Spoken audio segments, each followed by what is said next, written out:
இன்றைக்கு ஆண்டவர் உங்களுக்கு என்ன வார்த்தை சொல்லுகிறார் என்றால், ஏசாயா 60:2 கர்த்தர் உங்களுக்கு வாக்கு கொடுக்கிறார். உன்மேல் கர்த்தர் உதிப்பார், அவருடைய மகிமை உன்மேல் காணப்படும். உன்மேல் கர்த்தர் உதிப்பார்.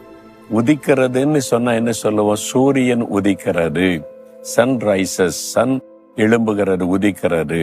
அப்ப என்ன அந்த சூரியன் உதிச்சா என்ன நடக்கும்? சூரியன் வெளிச்சம் வர வர வர இருள் எல்லாம் விலகி ஒரு வெளிச்சம் உண்டாகும். இல்ல, இருள் விலகி ஒரு வெளிச்சம் உண்டாகும், பயம் விலகி ஒரு சந்தோஷம் உண்டாகும். அப்ப இருள் நமக்குள்ள பயத்தையும் கலக்கத்தையும் கொண்டு வரும்.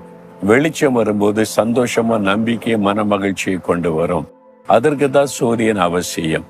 நம்ம வாழ்க்கையில சில இருள் காணப்படலாம். பாவ இருள், சாப இருள், பயம் என்கிற இருள், பிசாசாகிய இருள் உங்களுக்கு விரோதமா போராடி கொண்டிருக்கலாம். சில காரியத்தை நினைச்சாலே ஒரே இருள்